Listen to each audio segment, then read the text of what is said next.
Vai esat kādreiz aizdomājušies, ka realitāte, kādu to pazīstam, nav nekas vairāk kā izsmalcināta simulācija? Laipni lūgti intriģējošajā simulācijas argumenta pasaulē filozofa Nika Bostroma piedāvājumā. Šis aizraujošais koncepts iedziļinās tehnoloģiju, realitātes un mūsu izpratnes par kosmosu dzīlēs. Izskatīsim Bostroma argumentu pa sastāvdaļām. Pirmkārt, arguments balstās uz tehnoloģiskā progresa nenovēršamību. Tas paredz, ka nākotnes civilizācijas, kas iespējams mūs apsteigs par tūkstošiem gadu, sasniegs astronomisku tehnoloģiju līmeni. Tās spēs veikt ārkārtīgi detalizētas veselu visumu simulācijas. Otrkārt, šīs attīstītās civilizācijas varētu simulēt arī ar apziņu apveltītas būtnes.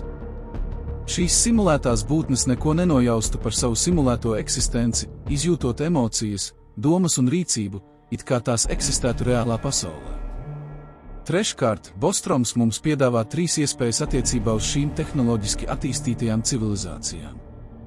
Pirmā iespēja paredz, ka lielākā daļa civilizāciju mūsu pašreizējā attīstības līmenī iznīks, pirms tās sasniegs tehnoloģiskās iespējas, kas ļautu veikt tik sarežģītas simulācijas.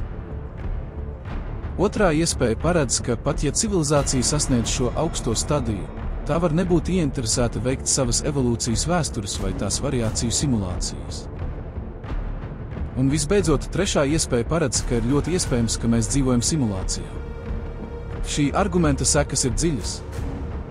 Ja pirmie 2 scenāriji neīstenojas, trešais kļūst pārliecinoši iespējams.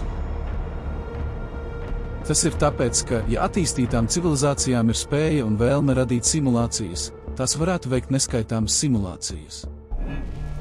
Līdz ar to simulēto apziņu skaits ievērojami pārsniegtu reālo apziņu skaitu, tāpēc statistiski ticamāk, ka mēs esam daļa no simulētās realitātes, nevis no pamatrealitātes. Lai to aplūkotu perspektīvā, iedomājieties mūsu pašreizējās videospēles vai virtuālās realitātes pieredzi, bet daudz lielākā mērogā. Šo spēļu varoņi un pasaules šķiet reālas, taču tās ir pilnībā izdomātas un radītas ar datoru palīdzību. Saskaņā ar simulācijas argumentu viss mūsu visums varētu būt līdzīgs vienai no šīm spēlēm, ko pārvalda augsti attīstītas civilizācijas augstākā tehnoloģija. Nākotnes tehnoloģijas tālu pārsniegs mūsu izpratni. Tas ir priekšnoteikums, kurā sakņojas Nika Bostroma simulācijas arguments. Argumentā tiek pieņemts, ka civilizācijas, kas iespējams būs tūkstošiem vai pat miljoniem gadu mums priekšā, būs sasniegušas tādas tehnoloģiskās iespējas, kas pašlaik ir ārpus mūsu vistrakākās iztēles. Saskaņā ar šo argumentu viņu tehnoloģiskā meistarība varētu radīt neticami realistiskas veselu visumu simulācijas. Runa nav tikai par atsevišķu vienību digitālo repliku radīšanu. Mēs nerunājam par simulāciju, kas tikai atkārto visuma vizuālo izskatu. Drīzāk runa ir par tik sarežģītu un detalizētu simulāciju radīšanu, ka tās perfekti atdarina fizikas likumus, kā mēs tos saprotam. Iedomājieties to kā visumu datorā, kas darbojas saskaņā ar tādiem pašiem noteikumiem kā mūsu visums. Šīs nākotnes civilizācijas ne tikai radīs statiskus visumus, bet arī dinamiskus, evolucionējošus visumus. Visumus, kuros veidojas zvaigznes, rodas un sabrūk civilizācijas un attīstās dzīvība, un tas viss notiek supermodernas datorsistēmas ietvaros. Simulācija būs tik perfekta, ka šo visumu iedzīvotāji pat nenojautīs, ka viņi ir daļa no simulācijas.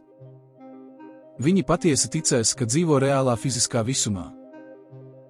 Ideja par visumu simulāciju var šķist pārspīlēta, taču atcerieties, ka runa ir par civilizācijām, kas varētu būt miljoniem gadu attīstītākas par mums. Ņemot vērā tehnoloģiju attīstības tempus, kādus esam pieredzējuši tikai pēdējos 50 gados, nav grūti iztēloties, kas varētu būt iespējams pēc miljona gadu.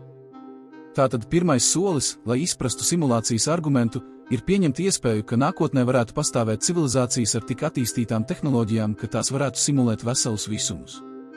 Šīs simulācijas būtu tik attīstītas, ka tajās varētu dzīvot apzinātas būtnes, kas tic, ka dzīvo reālā pasaulē.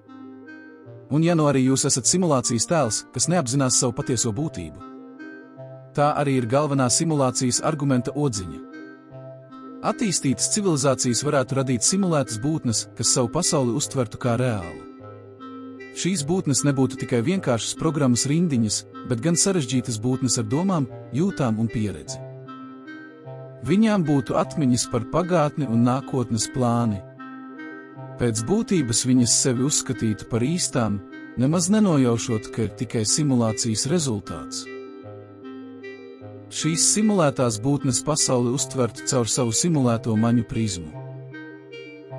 Viss būtu autentisks. Saules siltums uz ādas, iecienītākā ēdiena garša, smieklu skaņas un pat sāpes, ko rada sasists pirksts. Viņu pasaule viņiem būtu tikpat reāla kā mums. Taču runa nav tikai par individuālu realitātes uztveri. Šīs simulētās apziņas miedarbotos arī cita ar citu, veidojot attiecības, sabiedrības un kultūras. Viņi veidotu savu vēsturi un mantojumu. Viņu darbības ietekmētu apkārtējo simulēto pasauli. Viss notiktu pa īstam. Kāda būs nākotne? Vai mūs sagaida priekšlaicīgs gals, vai mēs zaudēsim interesi par simulācijām, vai arī esam attīstītas civilizācijas kosmosa lugas varoņi? Izpētīsim šos scenārijus sīkāk. Pirmajā scenārijā Bostroms norāda, ka lielākā daļa civilizāciju mūsu pašreizējā attīstības līmenī var neizdzīvot pietiekami ilgi, lai sasniegtu augstu attīstības līmeni. Iespējams, tās varētu izmirt dažādu faktoru dēļ, dabas katastrofu, karu vai pat pašiznīcināšanās dēļ. Pārējot pie otrā scenārija, Bostroms spriež, ka, pat ja civilizācija sasniedz šo augsto stadiju, tā varētu nebūt ieinteresēta veikt savas evolūcijas vēstures vai tās variāciju simulācijas. Iespējams, viņiem ir ētiski aizspriedumi vai arī viņi vienkārši ir pārgājuši uz aizraujošākām nodarbēm. Galu galā, kurš gan var paredzēt miljoniem gadu attīstītākas civilizācijas kaprīzes. Trešais un pēdējais scenārijs ir vilinošs. Bostroms uzskata, ka, ja pirmie divi scenāriji neīstenojas, tad mēs gandrīz noteikti dzīvojam simulācijā. Tas ir saistīts ar milzīgo simulāciju apjomu, ko šāda attīstīta civilizācija varētu veikt. Ja tām ir iespējas un vēlme radīt simulācijas, tās varētu radīt neskaitāmas simulētas realitātes. Tādējādi simulēto apziņu skaits krietni pārsniegtu reālo apziņu skaitu. Statistiski raugoties, ir daudz ticamāk, ka mēs esam daļa no simulētās realitātes, nevis pamatrealitātes. Tas ir prātu aizraujošs minējums, vai ne? Ja pirmie scenāriji neīstenojas, tad pēdējais kļūst ļoti ticams.